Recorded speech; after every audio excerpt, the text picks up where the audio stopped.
আজকে আপনার ভাইয়া রান্না করবে ঢেঁড়স দিয়ে, ডাল দিয়ে রান্না করবে। তো এই যে সব কিছু কেটে দিয়ে রেখেছে এখানে, পেঁয়াজ কুচি, কাঁচামরিচ, রসুন কুচি, ধনিয়া পাতার কুচি, আর এইভাবে কেটে নিয়েছি। ডাল দিয়ে রান্না করবে এইভাবে, এভাবে খেতে আপনার ভাইয়া পছন্দ করে। আর এই যে ডালটা সিদ্ধ করতে দিয়ে ফেলেছি। বাইরে ধোয়ার জন্য দেখাও যাচ্ছে না। এই যে আগে সিদ্ধ করে তারপরে আর কি রান্নাটা করা হবে। এই যে সরষের তেল দিয়ে আপনার ভাইয়া প্রথমে পেঁয়াজ কুচি এবং রসুন কুচি এবং কাঁচামরিচ দিয়ে দিয়েছে। এখন এইটার ভিতরে মানে মশলা কষিয়ে মানে এটা ইয়া করে তারপরে ডাল এবং ঢেঁড়সের ভিতরে দিয়ে দিবা না, ঢেঁড়সের ভিতরে মানে দিয়ে দিবে আপনার ভাইয়া। লাল লাল লাল লাল হয়ে গেলে তেলটা লাল লাল, পেঁয়াজটা লাল লাল, রসুনটা লাল লাল হয়ে গেলে পরে একসাথে ভেন্ডি আর ভেন্ডির মধ্যে ঢেলে দেবো। ঢেলে দিলে কিছুক্ষণ ভাপ দেবো, হালকা হালকা আগুন দিয়া। মানে একটু ভালো করে হয়ে গেছে ডালও, সিদ্ধ হয়ে গেছে ভেন্ডিও। এখন টাটকা লাগামো, টাটকা লাগামো। এই যে কী বলা হয় আপনারা, আমরা ডাল পাকাইলে বলা হয় বাগার। বাগারের মতোই যে বাগারটা শুধু রসুনের উপরে হয়, এটা পেঁয়াজ, রসুন, আদা, তারপরে কাঁচামরিচ সবই এখানে। এই জন্য এটাকে বাগার বলা হয় না, ওটা ডাইরেক্ট মশলা বানানো হয়েছে। এই যে লাল লাল হয়ে গেলে দেখছেন, ব্রাউন কালার হয়ে গেলে, লাল হয়ে গেলে, ভাজা হয়ে গেলে দিয়ে দেবো। আদা দিয়ে দিতে মসজিদে চলে যাবে নামাজ পড়তে ইনশাআল্লাহ। প্রায় লাল হয়ে গেছে, আর লাল লাগবে না। এবার তুমি ওইটা উঠাও, সেরো না। বিসমিল্লাহির রহমানির রহিম। এই যে দেখেন, এই যে দিয়ে দিচ্ছি। মেল্ট হয়ে এখন মেল্ট করতে হবে, মেল্ট করলেই বাকি উঠায় শুধু এটা ওই পাশে নাও। তেলটা দিয়ে দিই, একটু এটা আমাদের দিতে হবে। এই পদ্ধতি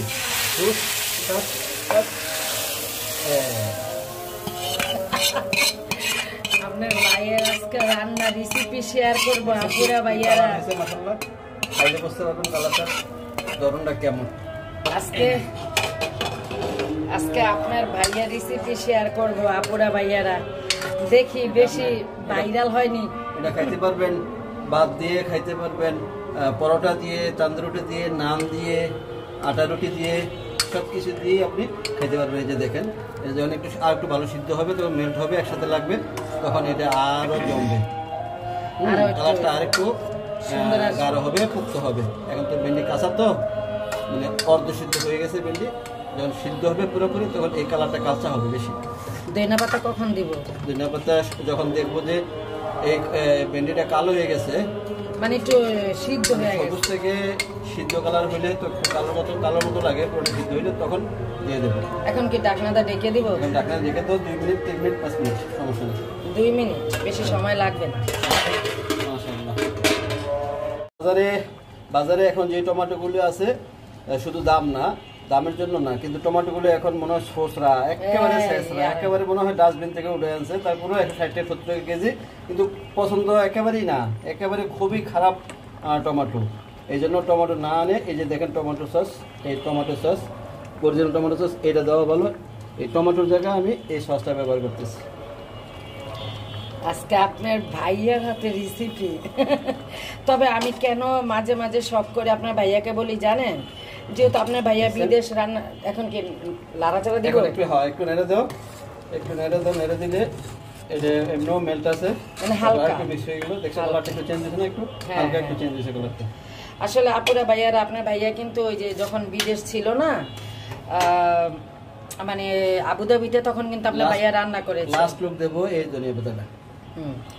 তো তখন কিন্তু আপনার ভাইয়া রান্না করেছে, আর নিজের রান্না নিজেই করে খেয়েছে। তো অনেক 19 বছর থেকে ছিল। তো সেই জন্য আমিও মাঝে মাঝে যখন আমার ভালো না লাগে অথবা আমাদের খাবারের অভাব নেই, Pakistani food, Indian food, Sri Lankan food, Chinese food, Arabian food, ফুডের অভাব নেই। আমি নিজে এই ফুড আনি সবার জন্য। তো যাই হোক, এই যে আপনার ভাইয়ের কথা তো শুনলেনই। তো ভিডিওটা বড় হলো, আপুরা ভাইয়ার একটু কষ্ট করে দেখবেন। আমি চেয়েছি আপনার ভাইয়ার হাতের একটা রেসিপি, কারণ আপনার ভাইয়া এরকম করে অনেকবার রান্না করেছে।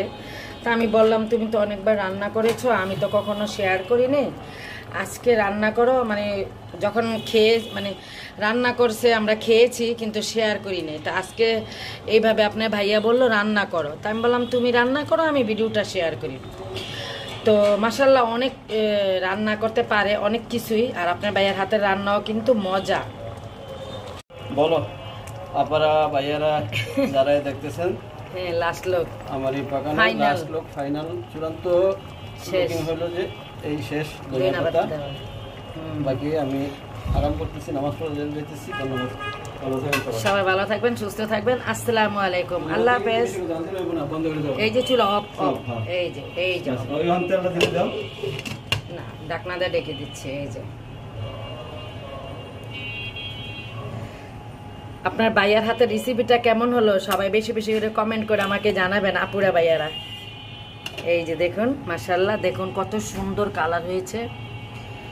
আসলে আমরা যখন বিদেশে থাকতাম না, তখন তো আমি প্রথম বিদেশ গিয়েছি। তো আপনার ভাইয়াই মানে প্রথম এক সপ্তাহ আপনার ভাইয়াই রান্না করেছে অনেক কিছু।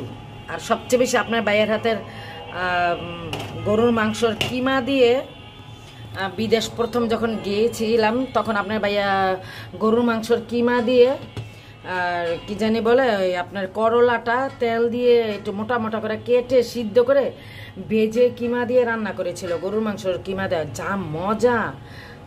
একদিন আপনার ভাইয়ের হাতের ওই রেসিপিটা শেয়ার করবো আপনার সাথে। যে দেখুন মাশাআল্লাহ কত সুন্দর কালার হয়েছে।